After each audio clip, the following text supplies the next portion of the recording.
Hello les amis, on se retrouve dans une nouvelle vidéo pour analyser ensemble de nouveau l'ensemble des matchs du jour. Et à la suite, je vous donnerai mes coupons que je vais jouer encore la journée. Voilà, hier aussi on a fait un excellent résultat.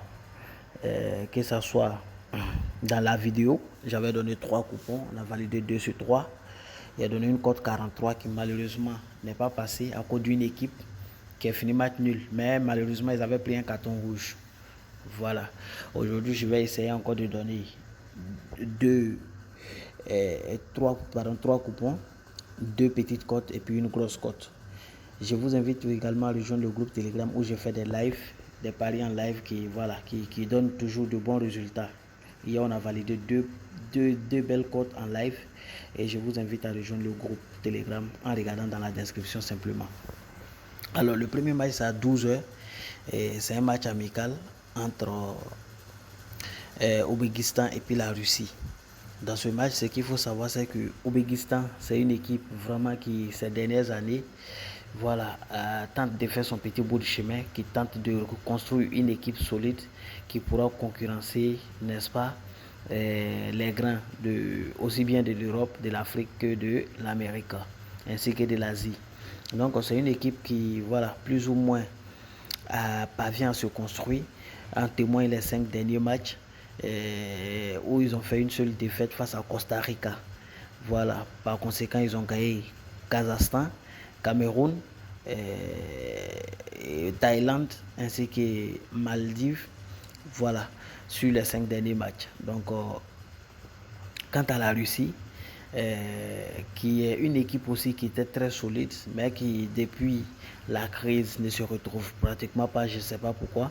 Donc c'est une équipe qui défensivement était très solide, mais ces dernières sorties, voilà, se sont soldées par 2 défaites, un match nul. Et ces 2 défaites ont été contre respectivement, n'est-ce pas, la Croatie et la Pologne. Et un match nul face à Daghestan la semaine dernière, en match amical. Et ils ont pu quand même remporter leur match face à Chypre et face à Kyrgyzstan. Cependant, il faut savoir que les 2 équipes ne se sont pas encore confrontées. Il n'y a pas eu de confrontation directe entre les 2 équipes. Et on peut regarder un autre élément, c'est-à-dire c'est l'état de forme à domicile. Voilà, Ouzbékistan à domicile, c'est 4 victoires sur 5. Et Russie à l'extérieur, c'est, je vais dire quoi, c'est une défaite sur donc 5 matchs. C'est-à-dire à l'extérieur, la Russie joue quand même mieux. Et voilà, quand même la Russie a croisé des grosses têtes. Alors il faut le reconnaître, la Russie a croisé de grosses têtes, des équipes qui sont nettement plus en forme, n'est-ce pas, que les équipes qu'ont rencontré en fait au Ouzbékistan. Il faut savoir aussi que le match se joue en Turquie, à Tashkent. Du coup, voilà, les 2 équipes seront délocalisées. Voilà, donc il faut partir sur une combinaison de toutes ces analyses et puis comprendre tout de suite que la Russie qui joue mieux à l'extérieur, voilà, pourra remporter peut-être le match d'une manière très facile. Et même si je pense que Ouzbékistan peut trouver le chemin des filets. Alors, pour minimiser, je vais aller sur la base de 1 but pour la Russie. Voilà, la Russie marque au moins 1 but. Voilà, ça c'est mon pari safe. Et le second, c'est la victoire ou nul de, n'est-ce pas, la Russie. Le second. Le second match va opposer Norvège à Finlande. C'est un match qui sera assez mouvementé, même si on reconnaît déjà tout de suite la supériorité de Norvège par rapport à Finlande. Il faut toutefois remarquer que lors des 5 derniers matchs, voilà, Norvège n'a remporté que 2 de ces 5 derniers matchs pour 2 victoires et un match nul. Quant à Finlande, sur les 5 derniers matchs également, a remporté un seul match pour 2 nuls et 2 défaites assez importantes face à Bosnie et à la Roumanie. Et ce qu'il faut savoir, c'est que les 2 équipes au moins se sont rencontrées plusieurs fois. Et lors des 5 dernières rencontres entre les 2 équipes tête à tête, Norvège a remporté l'ensemble des 5 dernières rencontres et arrive à marquer au moins 2 buts dans chaque match. Donc mon premier pronostic, c'est Norvège marque 2 buts dans ce match. Donc on va aller sur la base. Pour ceux qui font des paris combinés, au moins une équipe va marquer 2 buts pour éviter les surprises. Mais si c'est un pari combiné, c'est 1,5 buts plus pour Norvège. Ça, c'est mon pari safe. Et mon second, quand on regarde à domicile, on sait que Norvège joue très bien à domicile contre une équipe de Finlande qui, à domicile, sur les 5 derniers matchs, en a perdu 2. Donc, je pense que, vu que c'est une habitude entre Norvège et Finlande de se raconter, et que Norvège reste quand même supérieur à Finlande, je pense que l'histoire a tendance à se répéter, va se répéter. Et je vais aller sur la base également de la victoire de Norvège. Donc, je vous ai donné 3 types de paris ici. La victoire de Norvège. Norvège marque 1,5 but plus. Et au moins une équipe va marquer plus de 1,5 but plus également. Voilà. Vous en faites bon usage. Et il y a un autre match toujours qui est toujours en amical. C'est maintenant à 17h entre Venezuela et la Syrie. Voilà. La Syrie, c'est une équipe qui tente aussi de se construire, de faire son bout de chemin, de créer une équipe forte qui pourra concurrencer, n'est-ce pas, les grands de l'Europe. Cependant, il faut savoir que Venezuela, qui est habitué déjà à affronter des grosses équipes de l'Amérique latine, reste quand même moins supérieur par rapport donc à la Syrie. Et on va regarder les 5 derniers matchs de chaque équipe. On constate tout de suite que Venezuela a pu remporter 3 de ses 5 derniers matchs. Et pour un match nul, le 15 dernier face à Panama, et une défaite face à Venezuela. Ce qui est intéressant, c'est que c'est une équipe qui parvient à marquer plus ou moins dans l'ensemble de ses matchs. Et quant à la Syrie, voilà, c'est pas du tout de bons résultats. Sur les 4 derniers matchs, ils ont tous perdu. Mais quand on prend les 5 derniers matchs, ils ont gagné Daghestan 1-0. Et voilà. À domicile également, on sait que Venezuela, à domicile, c'est 2 victoires, 1 match nul pour une défaite contre une équipe de Syrie qui a gagné que le Liban en mars dernier à l'extérieur. Ça veut dire qu'à l'extérieur, la Syrie joue pas bien. Et Venezuela, Syrie se sont racontés au moins une fois. Et c'était en 2008. Et le Venezuela avait gagné 4-1. Je pense que demain, l'histoire va se répéter. Victoire de Venezuela. Ça, c'est mon pari. C'est le pari safe. Je vais revenir encore sur le match de Moldavie-Roumanie. Ici aussi, il faut remarquer tout de suite une supériorité de Roumanie par rapport à Moldavie. Cependant, quand on regarde les 5 derniers matchs de chaque équipe, on va constater que Moldavie actuellement est en pleine forme, légèrement par rapport à Roumanie quand on se fie aux statistiques. Car sur les 5 derniers matchs, Moldavie a remporté 3 et a perdu 2 matchs. Le dernier en date donc du 16 où ils ont perdu face à Azerbaïdjan. Et quant à la Roumanie, qui a quand même croisé plus de grosses têtes par rapport à son adversaire, il faut savoir qu'ils ont pu remporter 2 matchs quand même pour un match nul et 2 défaites. Cependant, les 2 équipes se sont rencontrées plusieurs fois et lors des différentes rencontres, c'est 4 rencontres en gros. Voilà, Roumanie a gagné 3 de ces rencontres pour un match nul. Et à chaque fois, au moins une équipe parvient à marquer 2 fois. Je pense que l'histoire va se répéter demain. Mon premier pronostic, c'est au moins une équipe marque 2 fois. Et voilà, c'est bien évidemment la Roumanie que je vois marquer 2 fois. Mais il faut minimiser en partant sur au moins une équipe marque 2 fois. Et à côté, il faut savoir que Moldavie à domicile ne joue pas bien. Voilà, sur les 5 derniers matchs, ils ont pris que 2 victoires. Et de même que Roumanie qui est à l'extérieur, voilà, ça ne va pas du tout. Mais il y a une très belle remarque à faire. Il faut savoir que Roumanie n'encaisse pas trop. Donc dans ce match également, je pense qu'ils vont profiter de la faiblesse défensive de Moldavie pour vaincre le match. Victoire de Roumanie.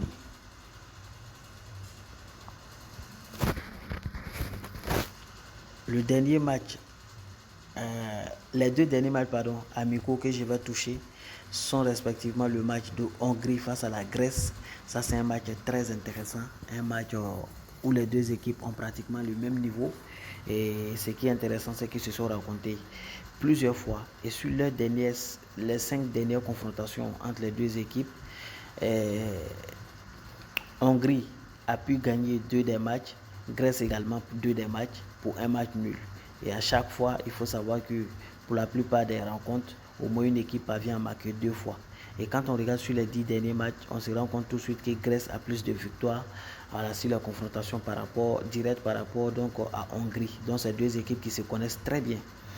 Et quand on regarde les 5 derniers matchs globalement d'Hongrie, c'est 2 victoires. L'une des victoires c'était face à l'Allemagne, l'autre face à l'Angleterre. Donc il faut comprendre tout de suite que Hongrie, c'est une équipe qui tient tête aux grandes équipes. Et quand on regarde du côté de la Grèce, c'est une victoire face à Irlande, une victoire face à Kosovo, une autre face à Chypre. Voilà, des équipes qui restent quand même sur le niveau, sur le papier, voilà, faible par rapport à l'Allemagne et à l'Angleterre qui ont été battus respectivement donc par Hongrie. Et quand on regarde ici, Hongrie à domicile, voilà, sur les 5 derniers matchs, c'est 2 victoires, 1 nul pour 2 défaites. Grèce, c'est à l'extérieur, c'est quasiment la même chose, 2 victoires, 2 nuls et 1 victoire. Cependant, les deux équipes parviennent à marquer plus ou moins dans l'ensemble de leur confrontation. Et je pense que demain, l'histoire va se répéter. Les deux équipes vont trouver le chemin des filets simplement dans ce match, les deux marques. Il y a un autre match qui va opposer Italie face à l'Autriche. C'est un très grand match également. Et il faut savoir aussi que les deux équipes se connaissent et seront rencontrées plusieurs fois. Et Italie a plus de victoires sur les 5 dernières confrontations. 3 victoires pour 2 matchs nuls. 4 victoires pour 1 match nul. Et quand on prend les 10 dernières confrontations, on voit toujours que l'Italie parvient à battre cette équipe d'Autriche qui quand même est une grosse équipe qui tient tête le plus souvent au grand de l'Europe.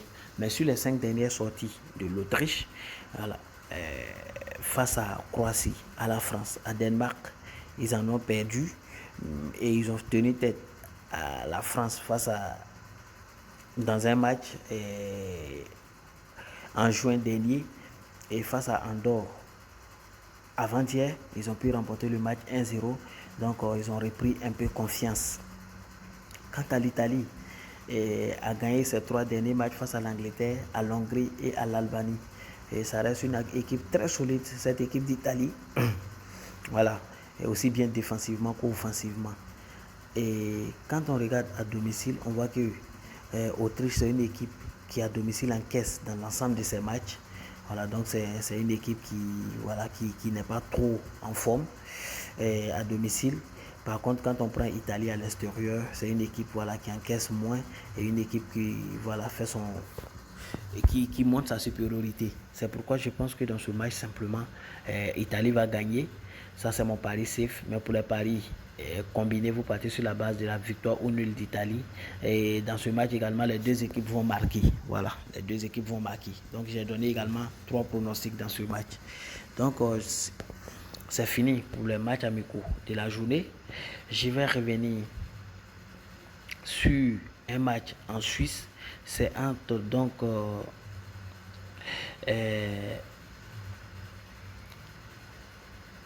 Vaduz. Le match en Suisse c'est entre Vaduz et Lausanne sur le compte de la division 2 Suisse. Et ici, Lausanne occupe la 4e place face à Vaduz qui occupe la 9e place. Lausanne, ses dernières sorties n'ont pas été assez bien. Non, c'est une équipe qui a occupé durant longtemps les 10 premières journées la première place, mais aujourd'hui qui se retrouve en pleine régression. Mais je pense que dans ce match, ils vont profiter de la faiblesse des Vaduz pour reprendre la marche avec une victoire. Ça, c'est mon point de vue. Cependant, ce point de vue, c'est basé sur plusieurs critères, plusieurs caractéristiques. Vous allez voir qu'à domicile, Vaduz encaisse beaucoup et puis perd la plupart de ses matchs contre une équipe de Lausanne aussi qui à l'extérieur n'est pas assez bien, mais quand même on reste supérieur, n'est-ce pas, à son adversaire du jour. Ce qu'il faut savoir, c'est que les deux équipes, en gros, il y a eu plusieurs confrontations entre elles. Et lors des 5 dernières confrontations, c'est une victoire pour Vaduz et 3 victoires pour Lausanne et un match nul. Quand on prend sur les 10 dernières rencontres, on va se rendre compte que Lausanne a remporté plus de matchs que Vaduz simplement. Cependant, ce qu'il faut savoir, c'est que dans la plupart des rencontres, sur les 5 dernières confrontations, bien sûr, les deux équipes parviennent à trouver le chemin des filets. Voilà. Donc, il faut comprendre par là que les deux équipes défensivement sont faibles et offensivement sont assez nettement bien, n'est-ce pas? Donc, du coup, qu'est-ce qu'on va faire? On va aller sur la base de au moins une équipe va marquer 2 fois dans ce match. Et je pense que c'est Lausanne. Ça, c'est mon pronostic safe. Voilà, je ne vais pas trop m'attarder dessus. Et le second, c'est la victoire, comme je l'ai dit tantôt, de Lausanne. Je tombe aux Pays-Bas à 13h. J'ai un match aux Pays-Bas. Et ce match se joue entre Dordrecht et Willem II. Voilà, c'est un match qui sera assez particulier, assez intéressant parce que quand même Willem II reste dans le classement supérieur et à Dordrecht, qui est une équipe qui a pas mal d'expérience mais où ça ne va pas du tout actuellement. Et je pense que ils sont un peu plus expérimentés que l'équipe B de Willem. Et je pense que demain, devant son public, perdre ce match va être très difficile. Ça va être très difficile. Voilà, quand on regarde l'état de forme actuel, on va se rendre compte que l'équipe donc de voilà, quand on regarde l'état de forme, pardon, on se rend compte tout de suite que l'équipe de Willem reste quand même sur 8 points pris sur 15, alors que Dordrecht reste sur 4 points pris sur 15 possibles. Et quand on regarde les têtes à tête, les deux équipes, on va regarder à domicile. On voit que Dordrecht à domicile cette année, ça ne va pas. Sur les 5 dernières confrontations, c'est une victoire pour 4 défaites. Et quant à Willem, à l'extérieur, c'est une équipe voilà, qui fait son petit bout de chemin, qui arrive à voilà, bien jouer, n'est-ce pas? Cependant, les deux équipes aussi se sont rencontrées plusieurs fois. Et sur les 5 dernières rencontres, Dordrecht a remporté un seul match et pour 4 victoires, hein, n'est-ce pas, pour Willem. Et je pense que demain, ça va être difficile pour Dordrecht de perdre.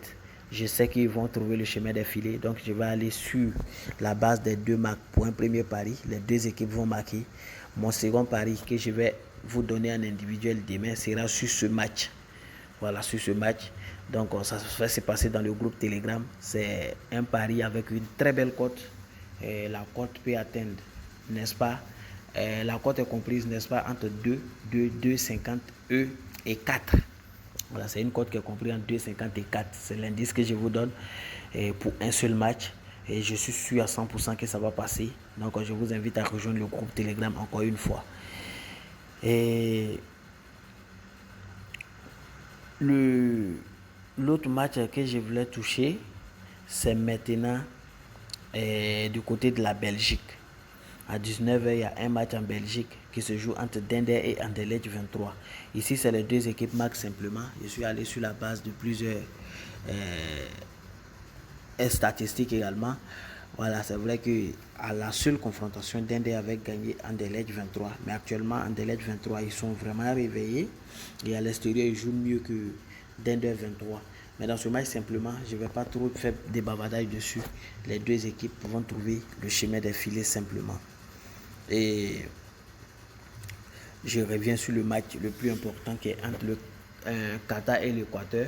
Je vous avais déjà donné un ticket individuel, un pari individuel sur ce match avant-hier, mais je reviens dessus parce que je risque de le mettre dans un combiné encore.